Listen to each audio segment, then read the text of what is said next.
Hello everyone, welcome back to our channel benchmark studies.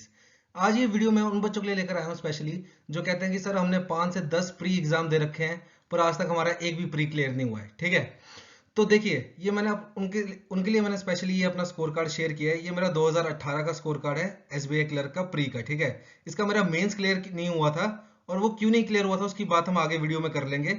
और जो मेरा क्लियर हुआ था मेंस वो 2019 का हुआ था। ठीक है, पर उसका मेरे पास प्री का स्कोर कार्ड है नहीं तो मैंने अभी डाला नहीं। ठीक है, और उसका मेंस का स्कोर कार्ड है मेरे पास, वो हम किसी और वीडियो में डिस्कस कर लेंगे।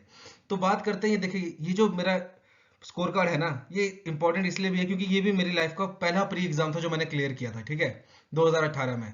और 2018 में क्या कहते हैं, देखिए 2018 में मैंने एक एसबीआई क्लर्क का प्री, ठीक है, और आईबीपीएस पीओ और क्लर्क, ये तीन एग्जाम क्लियर किए थे प्री। ठीक है, मेंस मेरा कोई भी नहीं हुआ था और इसके अलावा कोई मेरा प्री भी नहीं हुआ था।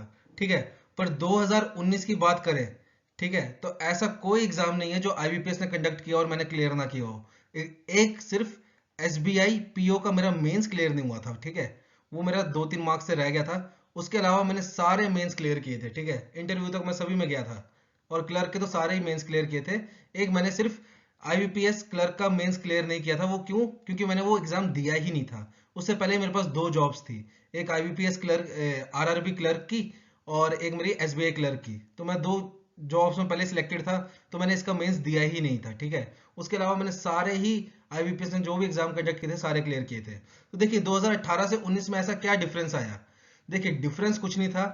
तैयारी देखो, अगर आप 5 से 10 प्री दे चुके हो ना, तो लगभग देखो एक प्री एग्जाम के लिए हम कम से कम 10 से 15 मॉक देते हैं, तो लगभग आप 50 से 100 मॉक्स दे चुके हो।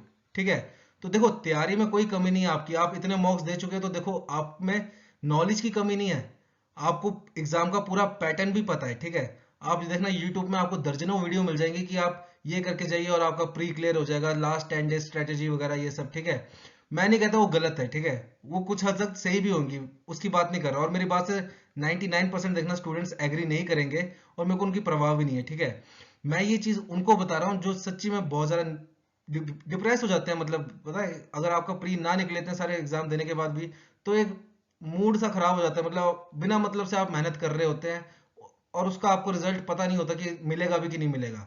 ठीक है, बस आप मेहनत कर रहे हो कर रहे हो कर रहे हो और मन जरा भी नहीं कर रहा।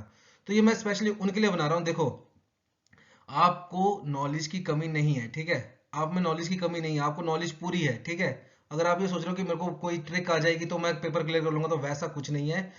जो मेन बात है, ठीक है, जो मेन बैरियर है आपका प्री का एग्जाम निकालने के लिए, वो है आपका माइंडसेट। ठीक है, आप कहीं ना कहीं पेपर में जाते हो अपने मन में डाउट लेके। ठीक है, वो सबसे बड़ी गलती है। डाउट क्या कि मेरे को 70 क्वेश्चन करने हैं या 80 क्वेश्चन करने हैं तभी मेरा प्री क्लियर होगा, वरना नहीं होगा। कभी भी ऐसा प्री डिटरमाइंड होके मत जाइए पेपर में, मेरी बात मानिए, आपका पेपर कभी नहीं निकलेगा। ठीक है, आप पेपर में बैठिए, क्वेश्चन करिए। ठीक है, होते जाएंगे, वो खुद होते जाएंगे। अगर आप काउंट लेके जाएंगे ना कि मैंने इतने क्वेश्चन करने हैं, तो उतने कभी नहीं होते। और फिर जैसे समझ लो आप पहले इंग्लिश आती है, ठीक है, अब पता नहीं क्या आता होगा, जब मैं पेपर देता था पहले इंग्लिश आती थी फिर क्वांट आती थी।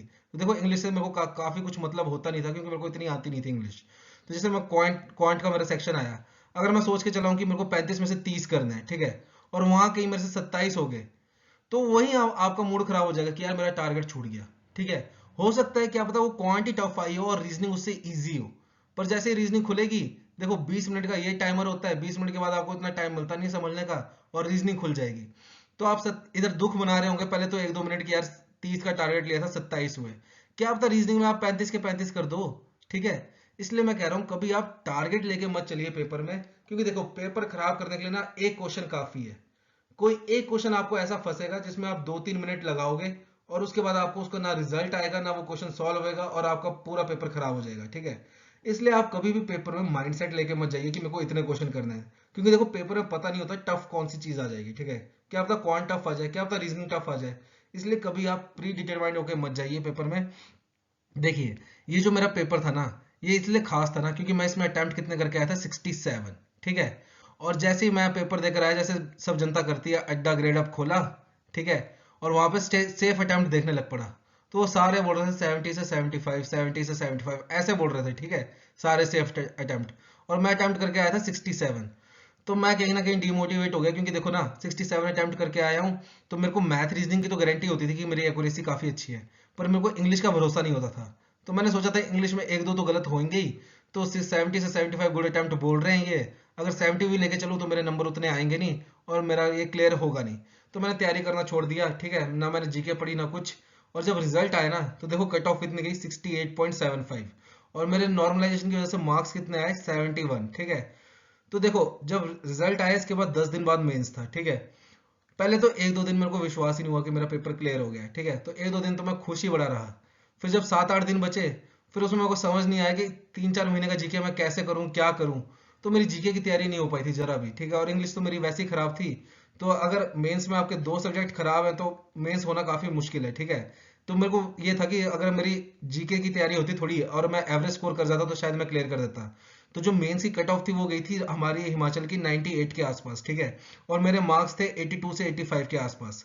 तो इसलिए मेरा मेंस क्लियर नहीं हो पाया था, क्योंकि देखो ना मैं भी इनके भरोसे रह गया था कि इतनी इतनी कट ऑफ जाएगी। तो इसलिए कभी आप रिव्यू देखो पर उसको आप फाइनल मत समझो, ठीक है, क्योंकि जो रिजल्ट है वो रिव्यू के ऊपर डिपेंड नहीं करता, रिजल्ट आपका बहुत चीजों पर डिपेंड करता है।